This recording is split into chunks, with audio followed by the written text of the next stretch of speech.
Part 2 video में हमने देखा था कि नॉन कॉपरेशन मूवमेंट को बंद करना पड़ा था क्योंकि लोग वायलेंस होके इस मूवमेंट को कर रहे थे। तो महात्मा गांधी जी चाहते थे कि पहले सत्याग्रहीज जो थे वो प्रॉपरली पहले ट्रेन हो जाए कि हमें मास स्ट्रगल मूवमेंट करना कैसे है, नॉन वायलेंस होके हमें ये मूवमेंट करना है। ठीक है। अब कांग्रेस के जो कुछ लीडर्स थे वो चाहते थे कि वो पार्टिसिपेट करे इलेक्शन के अंदर, यानी ब्रिटिश एडमिनिस्ट्रेशन के अंदर वो पार्टिसिपेट करना चाहते थे, जो कि गवर्नमेंट ऑफ इंडिया एक्ट के थ्रू हो पाया, जिसके अंदर कांग्रेस के लीडर पार्टिसिपेट कर पाए काउंसिल पॉलिटिक्स के अंदर। ठीक है, कि वो विद इन कांग्रेस के अंदर रह के वो ब्रिटिश की पॉलिसी को अपोज कर सकते हैं। सीआर दास और मोतीलाल नेहरू ने स्वराज पार्टी बनाई। ठीक है, वो दोबारा रिटर्न आए काउंसिल पॉलिटिक्स के अंदर। बट जो यंगर लीडर्स थे जैसे कि जवाहरलाल नेहरू, सुभाष चंद्र बोस, वो फुल इंडिपेंडेंस चाहते थे, मास एगिटेशन करके पूर्ण स्वराज की उनकी डिमांड थी। अब 1920 के अंदर दो ऐसे फैक्टर्स, यानी कि ऐसे सिचुएशन हो गई थी, वर्ल्ड वाइड इकोनॉमिक डिप्रेशन हुआ था। पहला ये था कि एग्रीकल्चर प्राइसेस जो थे वो गिर रहे थे। 1926 से लेके कोलैप्स्ड आफ्टर 1930 तक एग्रीकल्चर प्राइसेस गिर रहे थे, जिसकी वजह से एग्रीकल्चर की जो डिमांड थी गुड्स की वो गिर गई थी। एक्सपोर्ट डिक्लाइन हो गया था, एक्सपोर्ट नहीं हो रहा था, जिसकी वजह से किसानों को बहुत मुश्किल हो रहा था अपना हार्वेस्ट बेचने को, और इसी वजह से वो रेवेन्यू भी नहीं पे कर पा रहे थे गवर्नमेंट को, रेवेन्यू यानी टैक्स नहीं पे कर पा रहे थे। सेकेंड ये चीज ये थी कि Simon commission sir John Simon के अंडर हुई थी। जो नेशनलिस्ट मूवमेंट हो रहे थे इंडिया के अंदर, उसके रिस्पॉन्स में ये कमीशन बनाई गई थी। इस कमीशन का फंक्शन ये था कि कॉन्स्टिट्यूशनल सिस्टम बनाया जाएगा इंडिया का, यानी इंडिया के फ्यूचर कॉन्स्टिट्यूशन पे बात करी जाएगी इस कमीशन के अंदर। बट प्रॉब्लम इस कमीशन में ये थी कि इसके अंदर कोई भी सिंगल मेंबर नहीं था, सारे के सारे ब्रिटिशर्स थे, सारे ब्रिटिश थे इसके अंदर। 1928 के अंदर जब लंदन से इंडिया आते हैं साइमन कमीशन, तब सभी इंडियंस एक स्लोगन नारा लगाते हैं, गो बैक साइमन, जिसकी वजह से वो अपोज करते हैं साइमन कमीशन को, क्योंकि इसके अंदर सारे ब्रिटिशर्स होते हैं, एक भी इंडियन मेंबर्स नहीं होता, क्योंकि इंडिया के कॉन्स्टिट्यूशन की बात कर रहे हैं और उसमें इंडियन मेंबर्स को इंक्लूड नहीं करा गया है। ठीक है, 1929 के अंदर लॉर्ड इरविन अनाउंस करती है एक ऑफर जो है डोमिनेंस स्टेटस, यानी इंडिया के अंदर ब्रिटिश का डोमिनेंस स्टेटस होगा। ठीक है, जो राउंड टेबल कॉन्फ्रेंस रखी जाती है, राउंड टेबल कॉन्फ्रेंस, यहाँ पर 3 राउंड टेबल कॉन्फ्रेंस रखी गई है जिसपे डिस्कस करा गया है इंडिया का फ्यूचर कैसा होगा। तो ये फर्स्ट राउंड टेबल कॉन्फ्रेंस है इन 1929 के अंदर, जिसमें डिस्कस करेंगे फ्यूचर कॉन्स्टिट्यूशन ऑफ इंडिया। ठीक है, जवाहरलाल नेहरू और सुभाष चंद्र बोस इसके काफी खिलाफ होते हैं, क्योंकि इसके अंदर मेंबर्स इंडियंस को इंक्लूड नहीं करा जाता। ठीक है, इन 1929 के अंदर लाहौर में एक सेशन होता है, ये मैप में आ सकता है क्वेश्चन कि 1929 में कौन सा सेशन हुआ था, जिसके अंदर जवाहरलाल नेहरू प्रेसिडेंट थे और इन्हें डिमांड करी थी पूर्ण स्वराज, यानी कंप्लीट इंडिपेंडेंस की इन्हें डिमांड करी थी, और डिक्लेयर कर दिया था कि 26 जनवरी 1930 को हम इंडिपेंडेंस डे सेलिब्रेट करेंगे।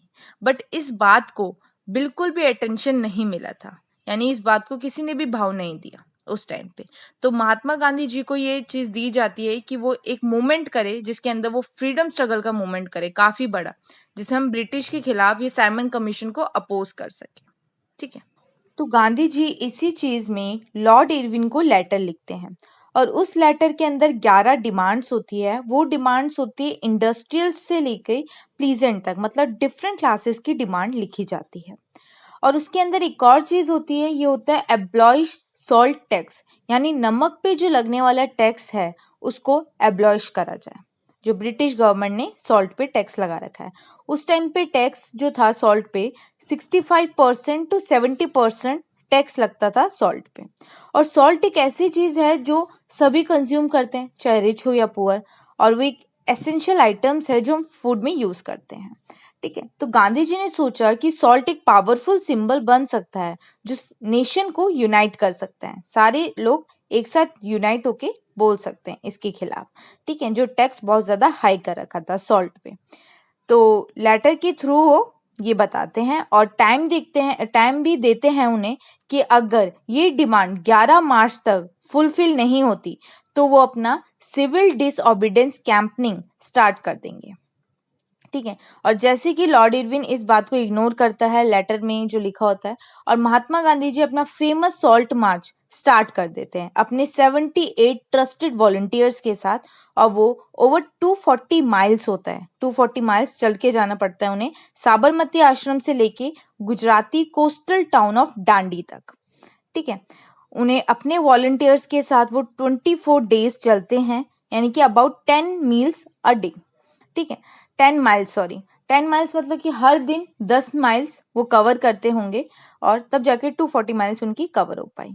थाउजेंड्स, काफी सारे लोग होते थे जो गांधी जी की बात सुनते थे जब वो रुकते थे, उन्हें बताते थे कि पूर्ण स्वराज यानी कि कंप्लीट इंडिपेंडेंस कितनी इंपॉर्टेंट है, और हमें पीसफुल होके ब्रिटिश के खिलाफ लड़ना है, उनकी चीजों को बॉयकॉट करना है, और काफी चीजें।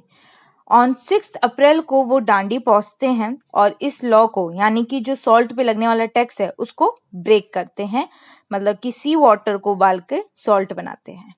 ठीक है, इस सॉल्ट मार्च को देख के कंट्री के अंदर ऐसे डिफरेंट पार्ट्स थे जहां पर सॉल्ट लॉ को तोड़ा गया था, मैन्युफैक्चर करके सॉल्ट को, और गवर्नमेंट सॉल्ट फैक्ट्रीज के सामने ये सब हुआ था।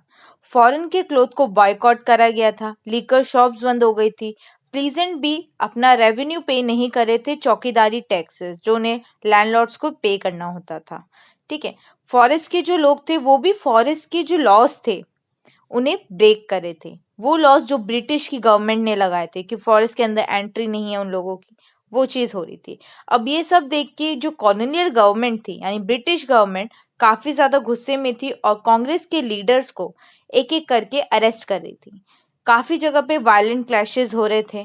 तो अब्दुल गफार खान, वो एक डिसाइबल थे यानी कि भक्त थे गांधी जी के, वो भी अरेस्ट हुए थे इसके अंदर, क्योंकि जो पेशवार के अंदर स्ट्रीट में अटैक करे गया था, कार्स वगैरह, पुलिस पे फायरिंग हुई थी, ये सब चीजें, काफी लोग मारे गए थे, तो उन्हें अरेस्ट करा गया था।